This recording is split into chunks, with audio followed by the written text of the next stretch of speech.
Thank you for the house, Dad, my daughter's fiance, Mark, said, snatching the keys right out of her hand. Within hours, they had turned her into Cinderella in her own castle. They thought they owned everything, but they forgot one crucial detail.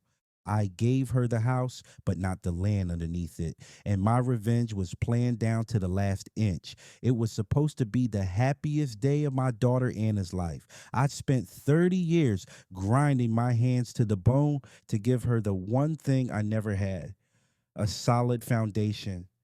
The stone cottage was perfect. When I took her there and she realized it was hers, her tears of joy were all the thanks I needed. She held the heavy brass key like a sacred artifact. Dad, she whispered, it's perfect, Isar. This was the moment I'd worked my whole life for, but I had no idea it was about to turn into a nightmare. I'm sharing this story as a warning, and if you enjoy hearing how quiet strength overcomes loud arrogance, make sure you subscribe so you don't miss what happens next. The nightmare arrived an hour later in a rented U-Haul. Mark pulled up with his entire family, his overbearing mother, Karen, his passive father, Bill, and his smug younger brother, Chad. We're here to help you settle in, sweetie, Karen announced, bypassing Anna and marching straight to the front door. Before Anna could even put the key in her own lock, Mark stepped in front of her. I'll get that, he said, not asking, just taking the key from her hand. He unlocked the door, pushed it open, and looked back at me. I was just an old man standing by my truck. He grinned. Thank you for the house, Dad. The way he said it felt like a mockery. I planned to leave my daughter to enjoy her independence. Instead, I sat on a drop cloth in the corner while Mark's family staged an invasion. The master bedroom gets the best light. Bill and I will take that one, Karen announced. We are the elders. Chad, you take the other upstairs room. Mark and Anna, you can take the small one by the kitchen. It'll be cozy. I knew that room. It was a pantry. I watched the light drain from Anna's face, replaced by the strained, polite mask she wore to avoid conflict. Okay, Mark, she said, her voice small. Whatever you think is best. They weren't helping her move. They were moving in. Their bags went straight to the best rooms. My gift, her freedom, was colonized in less than an hour. I just sat there, the feeble old man who had served his purpose, but they forgot that one crucial detail. The one my lawyer and I had finalized months ago. I gave my daughter the house, the physical structure, the stone, the wood, the glass, and the roof. But I never gave her the land underneath it. That I kept for myself.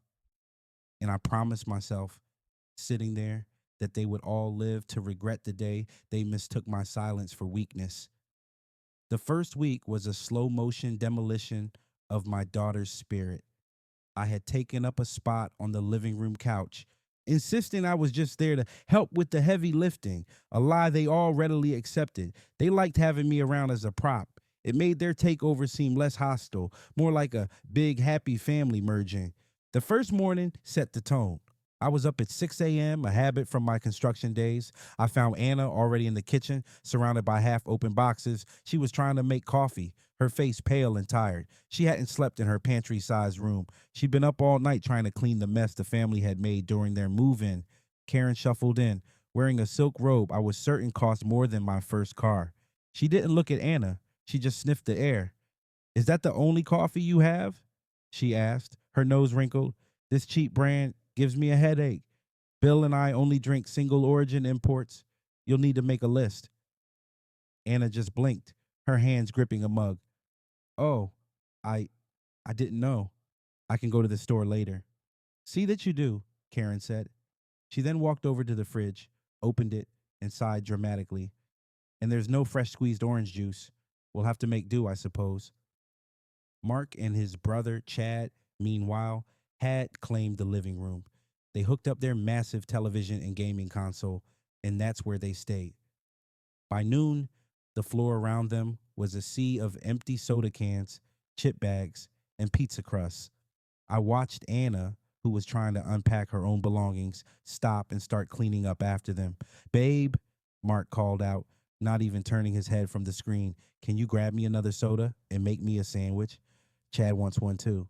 Mark, I'm trying to unpack my books, Anna said, her voice hesitant. And he finally paused the game and looked at her. It wasn't a look of love, it was annoyance. Honey, come on. We're busy here. You're not doing anything important. Just be a team player, okay? A team player. The words echoed in the room. Anna's shoulders slumped. She put down her box of books, went into her kitchen, and made sandwiches for two grown men who were perfectly capable of feeding themselves. Later that afternoon, I saw Karen hand Anna a full hamper of laundry. These are mine and Bill's, she said, not a hint of shame in her voice. They need to be washed and folded by tonight. Use the delicate setting on my things, and don't you dare put my silk robe in the dryer. I just sat in my corner by the window, pretending to read an old book on gardening. They barely noticed me. Once Karen looked over and said, "It's nice you're retired, old man. You can just sit and relax." I just nodded and gave her a faint, weak smile. "It's good to see the young one so full of energy," I said quietly. She patted my shoulder. "Exactly. You just rest." They were building my cage for me, and I was letting them. That evening, I caught Anna alone in the hallway for a second. The house was loud with their laughter and the sound of their video game. "Are you okay, sweetheart?" I asked her, my voice low. She forced a smile, but her eyes were red. "I'm fine, Dad. Really, it's a big adjustment. They're Mark's family. I have to make a good impression. It'll all get better once we're married, right? He loves me." I just nodded, my heart breaking. She was blinded, but I wasn't. They thought I was a piece of furniture, a quiet old man in the corner. They had no idea that this quiet old man was watching every move, noting every disrespect, and counting every minute until the trap would spring. It was about 2 weeks in when the suggestions became plans. The family had fully settled. Their mail was now arriving at the house. Karen, it turned out, had expensive tastes and a strong belief that her taste was the only taste. I was in my usual corner, nursing a cup of tea, when Karen walked into the living room with a tape measure and a notepad. She was followed by Mark and his father, Bill, who looked like he was just there to carry things. "This entire wall has to go," she announced, slapping her hand against the solid plaster that separated the living room from the kitchen. "It's suffocating. We'll knock it out, open the whole thing up. A nice big island in the middle. Granite, of course. None of this cheap laminate." Anna, who was wiping down the counters, a never ending task, froze. "What?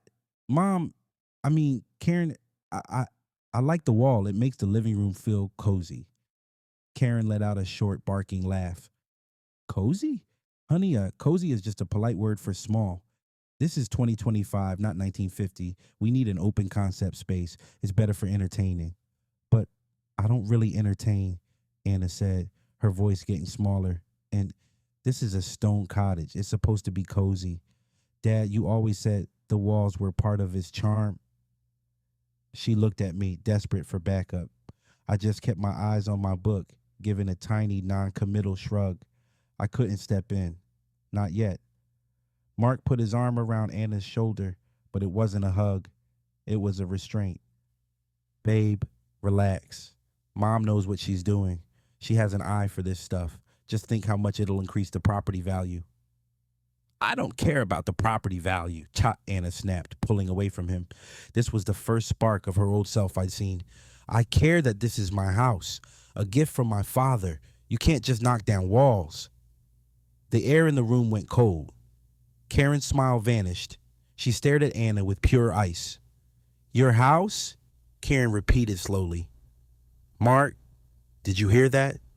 I thought this was your house, our house, a family home." Mark's face darkened. He grabbed Anna by the arm, not hard enough to bruise, but hard enough to be a warning.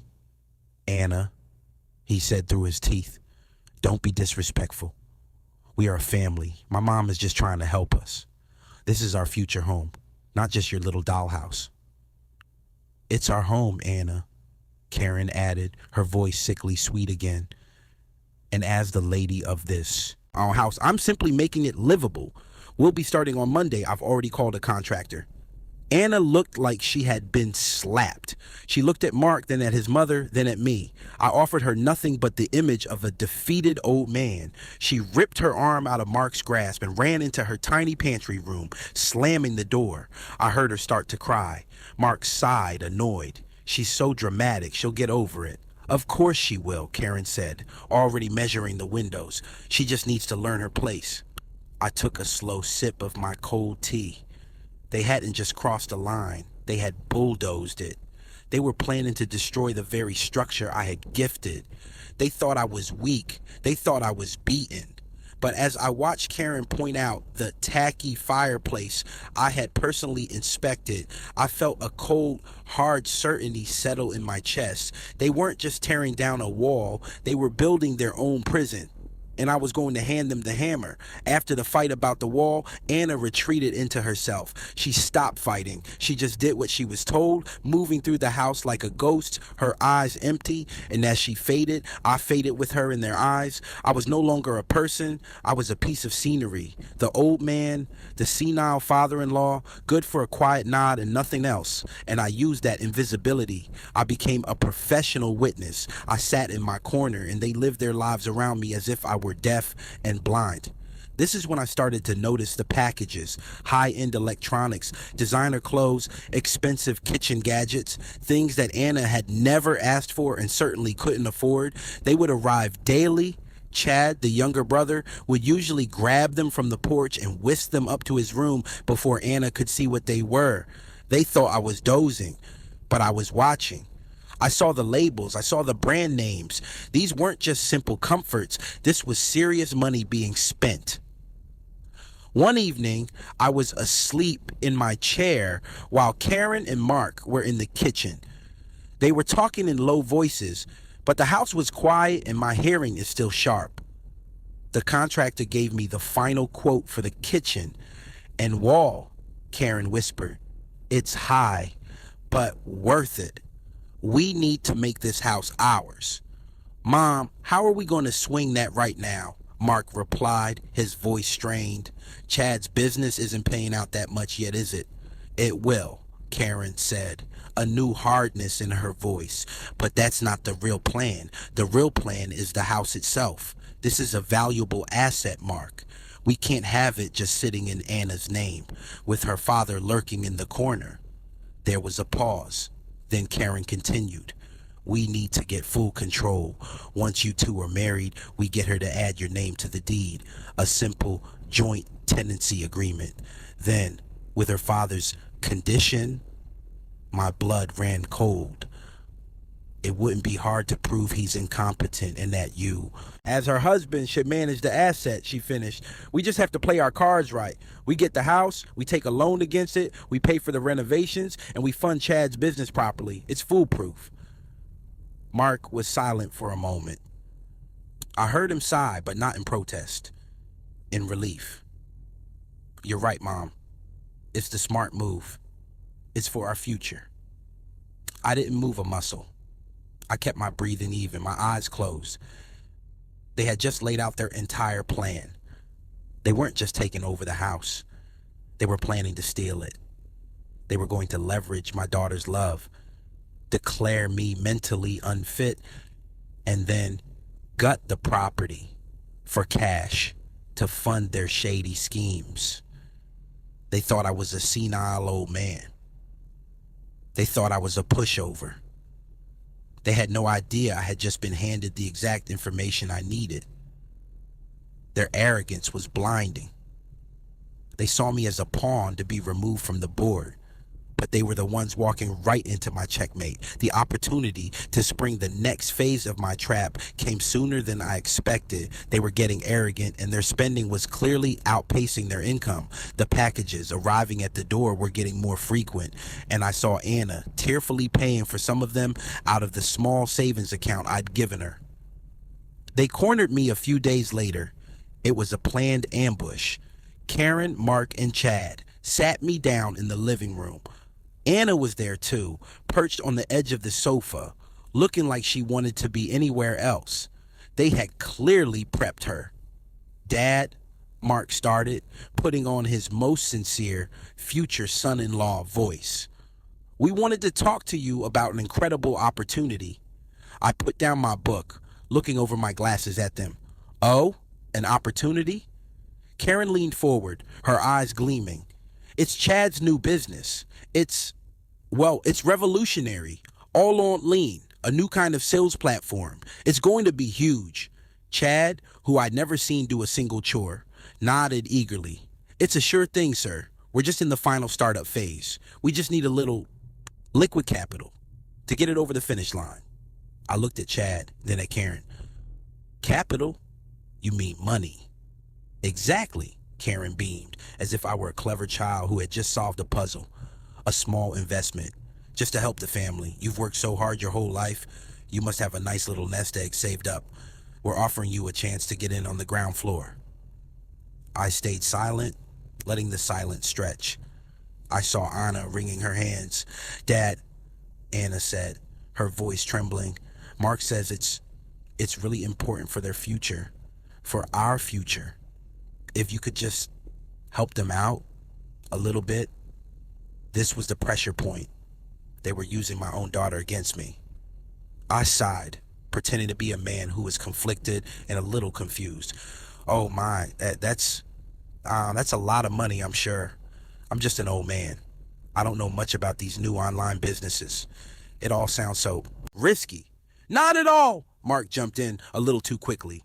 It's practically guaranteed, but we have to act fast. I rubbed my chin, looking at the floor. Well, I always taught Anna to be careful with money, never invest in something you don't understand. They tensed. I saw Karen's smile tighten at the edges, but I said, looking up slowly, you're family, and I want to help Anna and Mark, so I'll tell you what, I'll consider it. Their faces lit up. But I said, holding up a single shaky finger, I'm not just going to hand over my savings. I'm old, not stupid. I'll need to see a proper, what do you call it? A business plan. Yes, write it all down for me. Show me the numbers. Show me what you're selling, who you're selling it to, and how you'll make the money back. A detailed plan. Bring me that and I'll think about it. I saw a flash of annoyance in Chad's eyes. This was more work than he'd planned, but Karen quickly smoothed it over.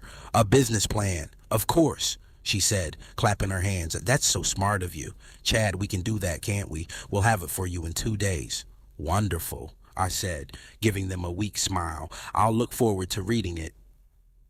As they left the room, already huddling and whispering excitedly, I knew I had them. They thought I was asking for a formality. They didn't realize I was asking them to hand me the very evidence I needed to build their prison.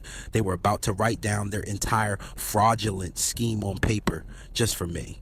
2 days later, they presented their business plan with all the ceremony of a high school project. They sat me down at the kitchen table, the one I had bought, and slid a 10-page, badly formatted document in front of me.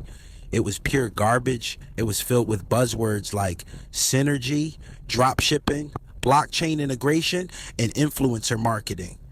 There were no real numbers, no product details, just vague projections that promised a 500% return on investment within 6 months. It was a blatant, lazy attempt at a scam. I flipped through the pages slowly, my glasses perched on my nose. I hummed and nodded, pretending to be deeply impressed by their research. I said, looking up, this is very professional. So many big words, Karen beamed. We told you, Dad. Chad is a genius. It's the future. It certainly is. Something, I said. I closed the document and folded my hands on top of it. I am very, very impressed, but it's also very official. And if I'm going to invest my retirement savings, I need to do this the right way. I can't just hand over a check. It has to be legal. Mark's smile faltered. Legal? What do you mean? It's family. All the more reason I said, putting on my wise old man voice. I want to protect you. And me, we need a proper legal agreement, an investment contract, to make it all official. In fact, I said, pulling out my old flip phone, I have just the man. My Lawyer, Mr. Stevens, he handles all my estate planning. He can come over, look at your wonderful plan, and draft a simple agreement for us all to sign to protect the investment. Karen and Mark looked at each other. They couldn't refuse. It would look suspicious. They thought I was just a fussy old man who liked paperwork. Of course, Karen said smoothly. A contract. How professional. We'd be happy to. Mr. Stevens, my lawyer of 20 years and a man who is as sharp as a razor, arrived the next day. I had already faxed him their business plan. He arrived carrying a slim briefcase and looked every bit the part of a sleepy, small-town lawyer. Good to see you, I said weakly, shaking his hand. He sat at the table with us. Karen and Chad were practically vibrating with greed. Now, Stevens said in a dull monotone, I've reviewed the proposal. It's ambitious. My client, he motioned to me, is prepared to make a significant investment. I've drafted a standard private investment agreement. He pulled out a thick document. It's very simple. It just outlines the terms, the investment amount, and the projected returns as described in your business plan. This plan will be attached as Exhibit A. The agreement simply states that the funds will be used exclusively for the purposes laid out in Exhibit A. Chad nodded impatiently, his eyes on the last page. And Stevens continued, there's a standard clause in Article 5. It states that you, as the business principal, personally guarantee the investment. It's just a formality. It guarantees that the funds won't be used for, say, personal purchases, and that you are personally liable if the business is found to be misrepresented. Karen's eyes flickered, but Chad, full of ego, just puffed out his chest. Of course, I stand by my business 100%. Where do I sign? Wonderful, I said, smiling. A man who believes in his own work. That's what I like to see. Mark signed as a witness. Chad signed as the principal. Karen even signed as a co-guarantor, not wanting to be left out. They were so eager to get their hands on my money that they signed a legally binding document that was, in effect, a full confession to fraud, complete with personal financial guarantees. My lawyer packed his briefcase. You'll receive a wire transfer within 24 hours, he said. As I walked him to the door, he gave me a look. I just nodded. The trap was now set. All I needed to do was wait for them to pull the trigger. The $50,000 wire transfer went through. For a few days, the family was on their best behavior, sickeningly sweet to me. But money burns holes in empty pockets, and theirs were cavernous. The business never launched. Instead, Chad suddenly had a new, ridiculously loud sports car. Karen started wearing designer dresses, and Mark bought a watch that cost more than my first 2 years of rent. They were thieves, and clumsy ones at that, spending the evidence of their fraud in plain sight. A month After the investment, Karen decided to celebrate their new status. We're throwing an engagement party, she announced. Here in our beautiful new home, we have to show it off. The party was a nightmare. It was loud, flashy, and filled with Karen's snobbish friends who looked down on everything I had built. They had hired caterers, but I watched Karen snap at Anna, telling her to make herself useful and clear empty glasses. My daughter, in her own home, was reduced to serving the very people who were mocking her. I was in my corner, the harmless old man just watching. I saw Mark, arrogant and drunk on my money, laughing with his friends. He pulled his mother into the center of the room for a toast. A toast, he shouted, raising his glass, to my mother, Karen, the woman who made all this possible. She has the vision, the class, and she's the one turning this shack into a real home for us. Someone in the crowd shouted, "What about Anna?" Mark laughed, a cruel, ugly sound. "Oh, Anna, she's lucky, isn't she? She snagged a man whose family knows how to live. Don't worry about Anna. She's just happy to be here." The crowd laughed with him. I looked for Anna. She was standing by the kitchen door, holding a tray of dirty glasses. I saw her face crumble. A single tear rolled down her cheek before she turned and fled. She didn't come out for the rest of the night.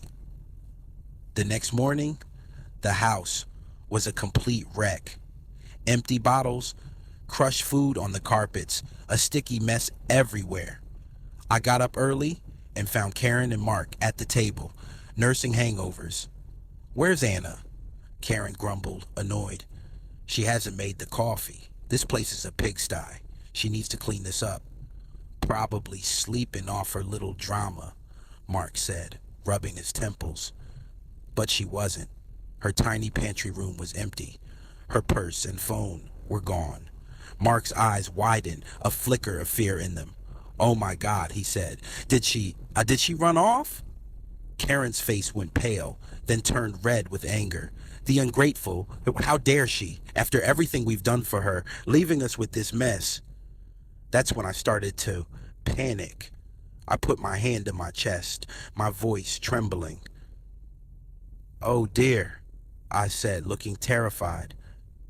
"My little girl, where could she be? Is she hurt? We have to call the police. We have to find her." They scrambled, suddenly afraid. Not for Anna, but for how this looked to the outside world. But I wasn't worried.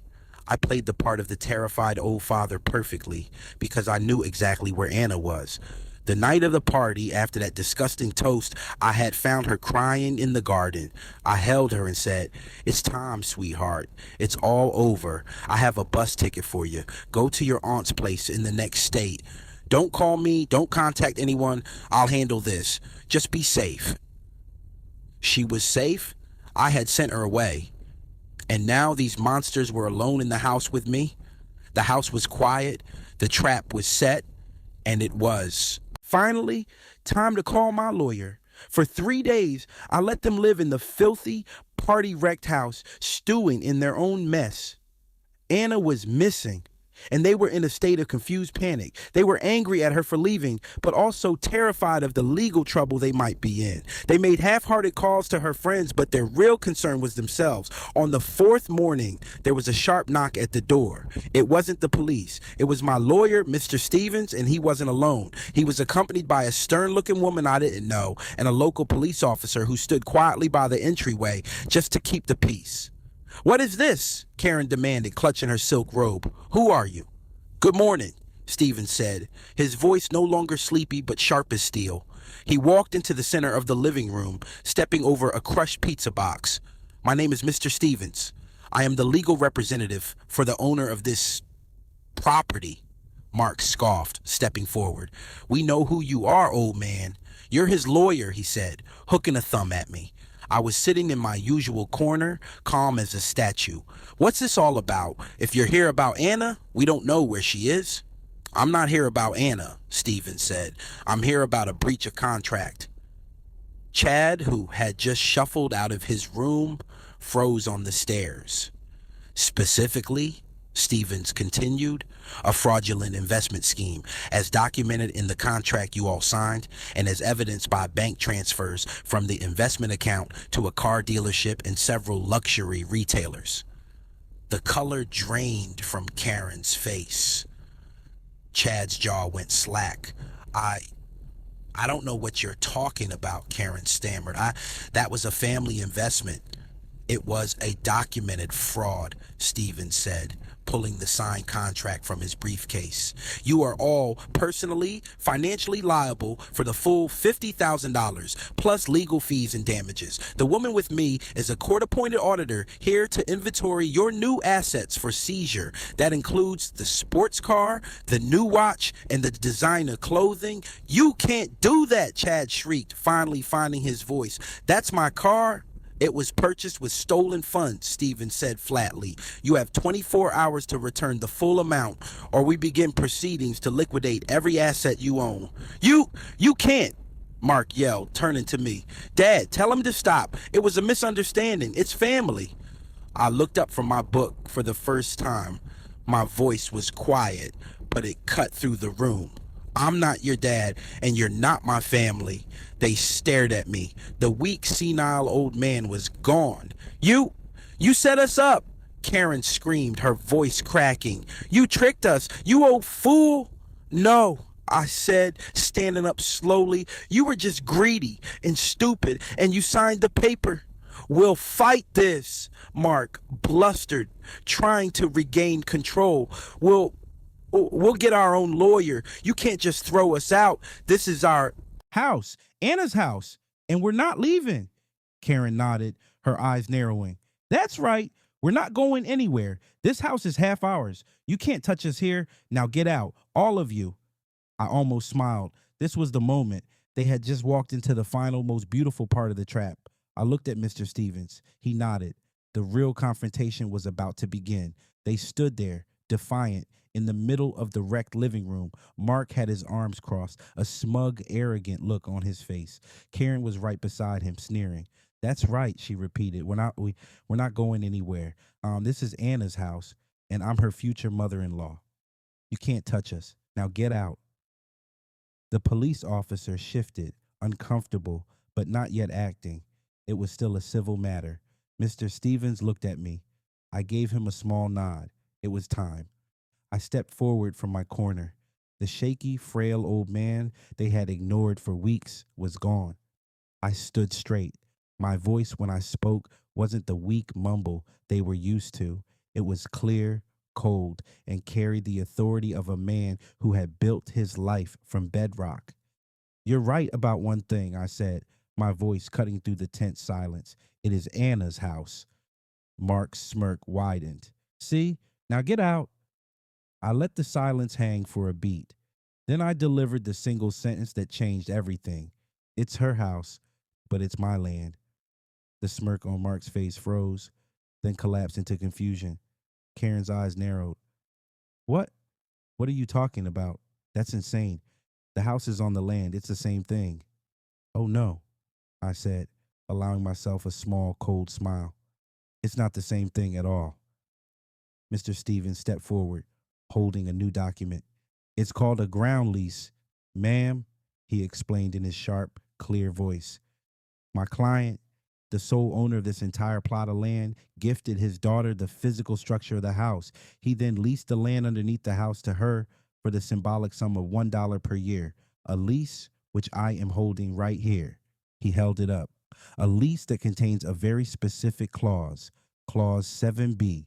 The lease can be immediately terminated if the leaseholder, Anna, is placed in a state of duress, danger, or is otherwise forced from her residence by the actions of others. Your actions. Their faces turned white. They were finally truly understanding.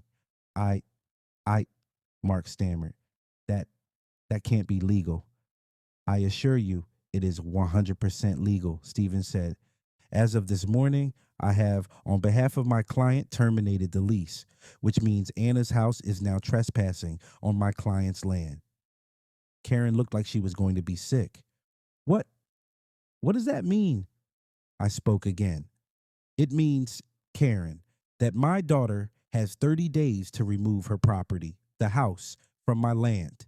You know, you wanted to knock down that wall, you might as well. It'll make it easier to disassemble the whole thing and move it brick by brick. Move. A stone house, Chad whispered, finally grasping the impossibility of it. That's her problem, I said. But it's not your problem. You have a much more immediate one, because right now you aren't just in Anna's house. You are trespassing on my land, and I want you off. Now. You can't, Mark shouted, a desperate corner animal. We have rights. No, I said, you have no rights here. You are trespassers. You are also fraudsters, I gestured to the auditor, who are about to lose your new car. You have nothing. You are nothing. I turned to the police officer. Officer, these people are trespassing on my property. I want them removed. Immediately. Karen looked at me, her face a mask of pure, unadulterated hatred. You snake! You old... Get your things, I said, my voice flat. All the expensive junk you bought with my money is being seized. You can take the clothes on your back and the bags you came with. Mark looked around, his mind racing, trying to find a loophole. He saw none. He saw his mother's face. He saw his brother's terror. He saw the police officer unclip the strap on his holster. The fight was gone. They were broken. They were beaten by a document, by a single, simple, clever little detail. Watching them leave was the most satisfying moment of my entire life. They didn't speak. They just scrambled. Karen, her face pale and her hands shaking with rage, threw her few remaining belongings into a suitcase. Chad looked like a lost child, his new sports car already being towed. Mark, he looked at me one last time. There was no apology in his eyes, just pure, pathetic hatred. He knew he had lost, and he knew he had been outsmarted. They piled into their overpolished SUV, the one they had arrived in, feeling like conquerors. They drove away, and I watched the taillights disappear down the gravel road. The officer and my lawyer, Mr. Stevens, shook my hand. "A clean job," Stevens said with a rare smile. "Thank you," I said, and for the first time in months, I felt my chest expand. I could breathe. The house was silent. The filth from the party was still there, but the real filth was gone. I spent the next 2 days cleaning. I aired out the room, scrubbed the floors, and threw away every last trace of them. I tore up that fraudulent business plan and threw it in the fireplace, watching the ashes curl. Then I called my daughter. When Anna returned, I was sitting on the porch of her house. She ran to me, and I held her as she cried. But these weren't the tears of sadness I had seen for weeks. These were tears of relief. "They're gone, Dad," she whispered. "They're gone, sweetheart," I said, holding her tight. "They're gone, and they're never coming back. They have other problems now." The next few months were about healing. Anna finally broke off the engagement, and the relief was visible. The color returned to her cheeks. She started working in the garden, planting new flowers where there had been weeds. She found a new job in town. She was finally living in her home, not just surviving in it.